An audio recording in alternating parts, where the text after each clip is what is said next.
20 नवंबर की रात पट्टीछरी रास मेला से लौटते समय कुछ कुकर्मियों ने बाइक में ठोकर मारकर पति को बेरहमी से पीटा और पत्नी को अपहरण कर उसको भी बेरहमी से पीटकर निंदाजनक अपराध किया।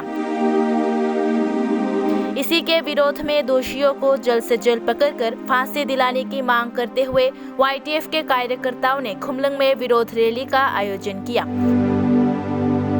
इसी के चलते TPF ने भी घटना की निंदा करते हुए इसके विरोध में आवाज उठाया। लेकिन सवाल उठने लायक ये है कि जब राज्य में ऐसी घटनाओं के चलते न्याय की मांग करते हुए कुछ आंचलिक पार्टी अपना आवाज उठाते हैं, तब CPIM, BJP, तृणमूल या कांग्रेस जैसे दल इसके बारे में बात करते हुए भी नजर नहीं आते।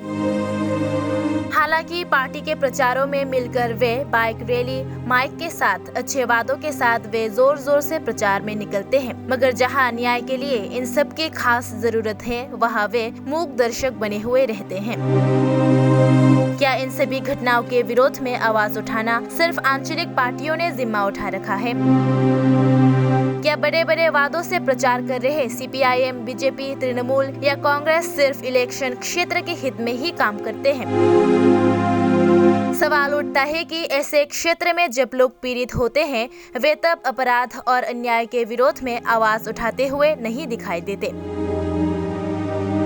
क्या इन सभी का विरोध करना उनके नीति के बाहर है? क्या वे सिर्फ इलेक्शन प्रचार के लिए है या फिर लोगों की मदद के लिए, या फिर आंचलिक लोग उनके क्षेत्र में नहीं पड़ते इसलिए वे चुप रहते हैं? सवाल उठाते हैं आम जनता।